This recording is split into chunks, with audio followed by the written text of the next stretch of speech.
Hey, welcome back to the Media Studios podcast, your favorite weekly content where we explore media stories and films. I am your host, Bryce Moonshower, and in today's episode, we will be answering a frequently asked question about my short film, Critical Call: The Interrogation. The question we will be covering is, how did your production skills develop throughout the project? Before we begin, I want to give a special thanks to you guys tuning in and taking your time out of your day to listen. If you are new here, make sure to subscribe and follow us on all social media channels so you never miss a single upload. Let's now dive into today's adventure. For starters, we began starting group selection for the project very early on into the year. Our teacher was very generous in letting us choose who we wanted to work with, so of course I chose my close friends that were in the class with me. Although this might not sound like the best decision to make for a significant project that is needed to pass this exam, it ended up being a success due to us holding each other accountable. We each held each other to a high standard on staying focused and getting work done on time. Moving over to the self-exploration of my production skills. My production skills really took a big leap from what they previously were prior to joining the class. I never truly understood filmmaking and just thought movies were just solely for entertainment. With help from what I have learned in the class, I now know that filmmaking is an art composed of many different elements such as camera, angles, shots, scores, lighting, etc. After learning these useful skills and techniques of filmmaking, it made it much easier for my group and I to create our short film to our liking. We had to work effectively and with reasoning behind everything we did because the film had to be 2 minutes exactly, no more and no less. Now moving towards the beginning of our production of our short film, we first had to choose a genre we wanted our film to be centered on. This is very important because genre is what dictates what the film is going to be like, and we did not realize this in the beginning of production. From the jump, we wanted our film to be a police procedural crime film with mystery involved, but then we wanted to add comedy in the mix. We wanted to do this to create irony, but after some talks with our teacher, she decided to pull us away from the idea and focus more on a serious interrogation.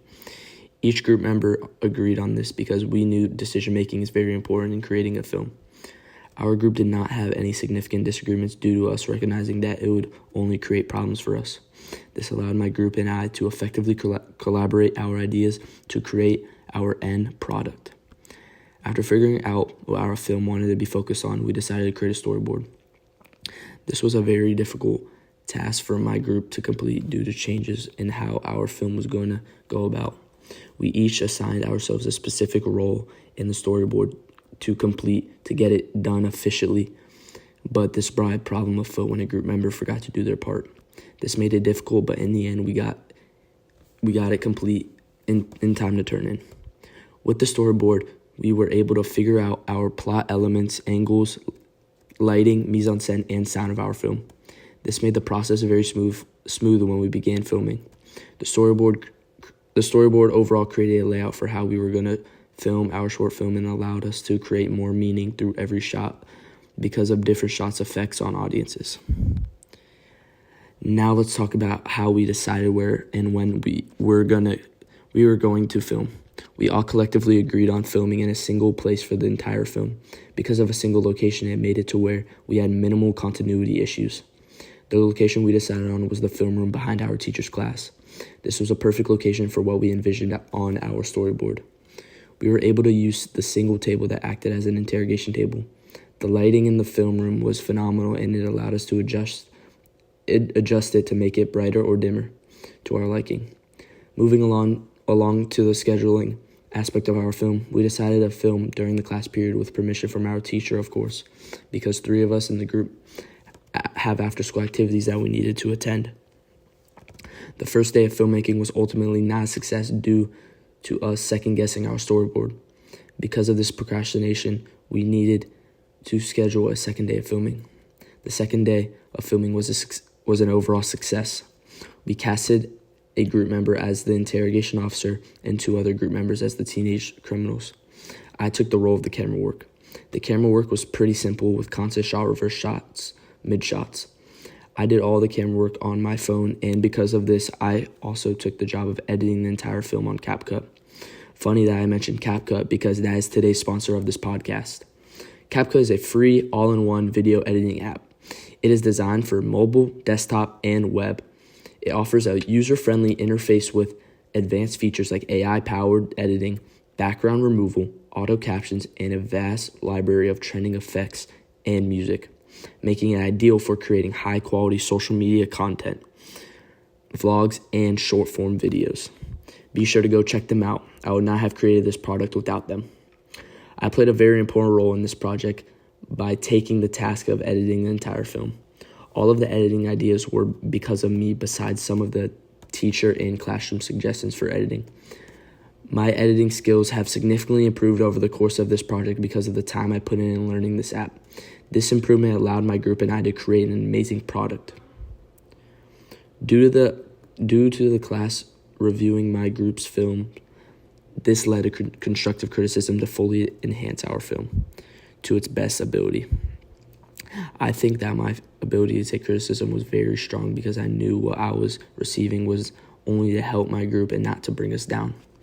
My teacher suggested that we added an ominous score during the beginning because it had no sound.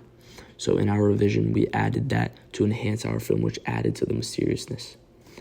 I did not let any criticism get to me throughout the project because I took it as a guide to winning.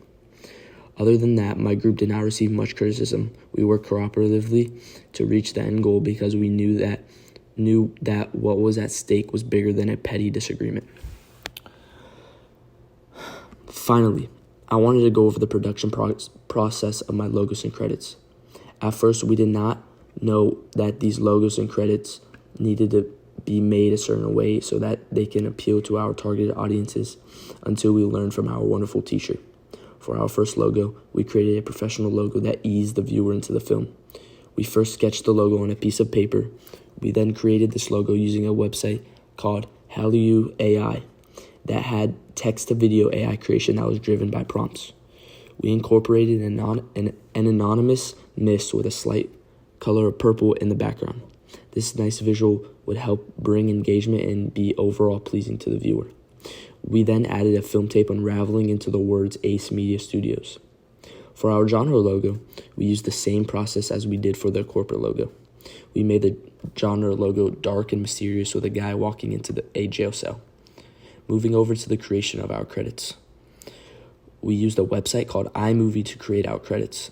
Our group decided on a key light illuminating 2 chairs and a table to resemble an interrogation room. This visual of the opening credits also replicates what our setting was like in the film. This then set up the audience's expectations for the upcoming film because they would be able to infer what it would be about. Overall, I believe that my production skills have thoroughly developed throughout this project, and I have contributed to my film's success. Thank you guys for listening to today's episode, and have an amazing day. See ya.